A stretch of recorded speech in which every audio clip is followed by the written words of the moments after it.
Welcome to the new Camtasia Studio. We encourage you to watch and play with this Getting Started project video to learn some of the most important concepts of using the editor. If you want more in-depth tutorials that will walk you through the entire process of recording, editing, and sharing your videos, then please watch the Getting Started tutorials using this link under the Help menu. The editor is divided up into three main areas: the clip bin, the timeline, and the canvas. The canvas is where you see your video during playback and can move, resize, and reposition all media however you want. The timeline is where you assemble and edit your video. At the top of the timeline, tick marks represent time in terms of minutes and seconds. When building a video, you'll work in a horizontal manner, beginning from the left and moving sequentially through time toward the right. The tracks are layered on top of each other, so media you add on higher tracks is viewed on top of media on lower tracks in the canvas. For example, this callout is placed on top of the video track on the timeline, and therefore is on top of the screen video on the canvas. If I drag the video track on top of the callout on the timeline, the callout is now hidden behind the video on the canvas. Use the zoom slider to magnify the view of the timeline. This is very helpful when making precise cuts and selections, like removing ums in your audio. New media can be dragged and dropped on an existing track, or a new track is automatically created when media is dropped at this location at the top of the timeline.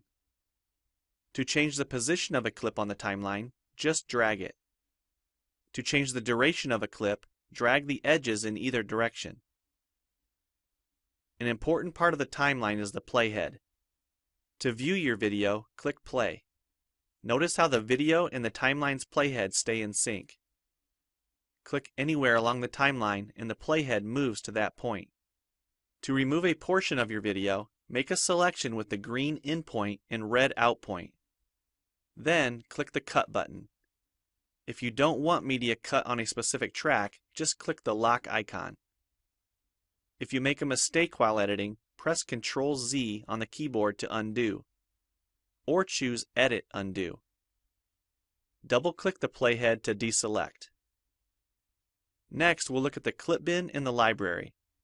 The clip bin holds recordings, audio files, images, and title slides being used in the project you're currently working on. The library stores video clips, intros, callouts, title slides, and other media assets you want to use from project to project. It is pre-populated with professional content you can use in your videos. You can download more media from our website by clicking this link. You'll find a lot more music, callouts, and animated titles to use in your projects, and it's all free. Once you find something you like this callout for example, just drag it to a track on the timeline and resize and reposition it as needed.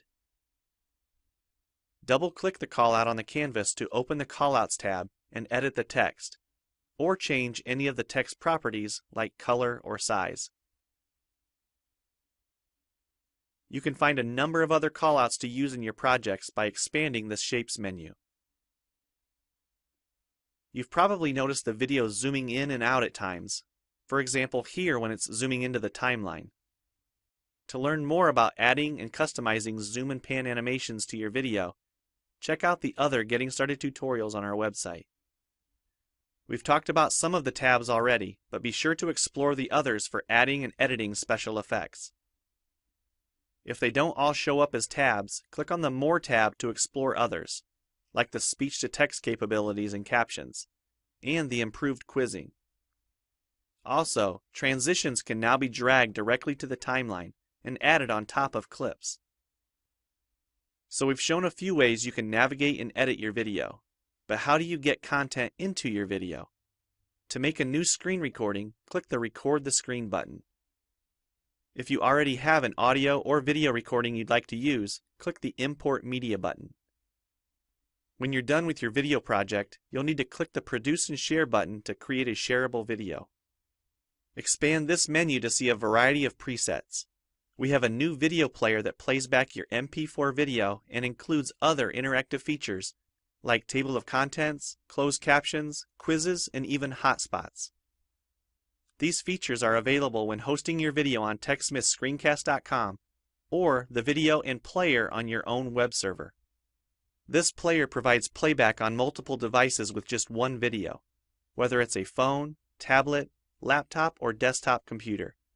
Well, it's time for you to try Camtasia Studio for yourself using the content on the timeline, or better yet, create your own. We have lots of free tutorials on our website, and I recommend you begin with the Getting Started series. Also, the help file inside Camtasia Studio tells you how to use each of the Camtasia Studio features and applications. One last thing, if you ever want to open this Getting Started project again to view or practice with, use this link here. Thanks for watching, and we hope you enjoy Camtasia Studio.